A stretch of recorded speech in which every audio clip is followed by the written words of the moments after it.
বিশ্ববিদ্যালয়ে আসার আগে আপনি বলছিলেন যে আপনি ছাত্র রাজনীতি বা বিভিন্ন মিটিং মিছিলে ছিলেন, সেটা মানে কোন পরিচয়ে? ছাত্রলীগের পরিচয়ে নাকি অন্য কোনো পরিচয়ে? তখন তো ছাত্র শিবিরের পরিচয় দেওয়ার সুযোগ ছিল না। আমি যখন এলাকায় ছিলাম তখন অবশ্যই শিবিরের পরিচয়। আপনি যদি ওই সময় আমাদের এলাকার পত্রিকা দেখেন এবং ইন্টেলিজেন্স রিপোর্টগুলো দেখেন, ওইখানে আমার অনেক ছবি দেখতে পাবেন। আমি তখন ক্লাস 9 একটা বাচ্চা ছেলে, ইন্টারমিডিয়েটে যখন ছিলাম তখন আমার পার্শ্ববর্তী যে ছেলে একসাথে ছিলাম, শহীদ সাকিব, তাকে মিছিল থেকে ধরে নিয়ে তার চোখ উপড়ে ফেলা হয়েছিল, তাকে নির্মমভাবে নির্যাতন করে তাকে শহীদ করা হয়েছিল। এরকম অসংখ্য আমাদের ভাইদেরকে আমরা আমাদের চোখের সামনে হারাতে দেখেছি।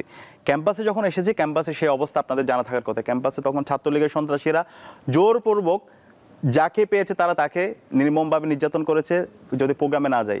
তো প্রথমে আমরা যেহেতু একদম গ্রাম থেকে এই ঢাকা ইউনিভার্সিটিতে আসছি, সেখানে বাধ্য হয়ে আমাকে হলে উঠতে হয়েছিল।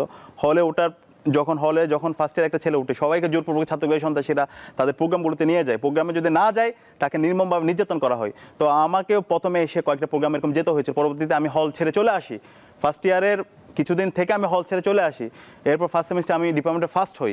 এরপরে আবার আমি হলের অ্যাপ্লিকেশন করি। অ্যাপ্লিকেশন করার মাধ্যমে ফার্স্ট ইয়ার আমি সিট পাই শেষের দিকে। কিন্তু এরপরও আমি আমার বৈধ সিটে ছাত্রলীগের সন্ত্রাসীর আগে আমাকে জোরপূর্বক কয়েকটা প্রোগ্রামে নিয়ে গিয়েছিল এবং তার কয়েকটা ছবিও আছে। তো ওই সময়ে আমাদের ভেতরে একটা ক্ষোভ তৈরি হয়েছিল। আমরা এরকম আমাদের মতো যারা আছে, আমরা সবাই সিদ্ধান্ত নিয়েছিলাম এরকম যারা ক্যাম্পাসগুলোতে দাসত্বের রাজনীতি কায়েম করেছে, শিক্ষার্থীদের উপর নির্মম নির্যাতন করছে, শিক্ষার্থীদের শিক্ষার পরিবেশ নষ্ট করছে, তাদের আমরা শেষ দেখিয়ে ছাড়বো। সেই সময় আমরা এরকম যারা ক্যাম্পাসে অ্যাক্টিভিস্ট ছিল তাদেরকে নিয়ে এবং বিভিন্ন যারা সাংবাদিক ছিল, আমরা তাদের সাথে রেগুলার যোগাযোগ রাখতাম এবং আমরা প্ল্যান করছিলাম এই ছাত্রলীগের সন্ত্রাসীদেরকে আমরা এই ক্যাম্পাস থেকে তাদেরকে ক্যাম্পাস ছাড়া করব এবং আমাদের পরবর্তী যে জেনারেশন আসতেছে তাদের জন্য একটা সুন্দর ক্যাম্পাস আমরা রাখবো। এবং সে আলোকে আপনারা দেখতে পাচ্ছেন এই জুলাই আন্দোলনে 17 জুলাই ছাত্রলীগের সন্ত্রাসীদেরকে প্রত্যেকটা হল থেকে বের করে দেওয়া হয়েছে, প্রত্যেকটা হল স্বাধীন হয়েছে। মূলত ওই দিনেই আমাদের ঢাকা বিশ্ববিদ্যালয়ে হলগুলো স্বাধীন হয়েছিল।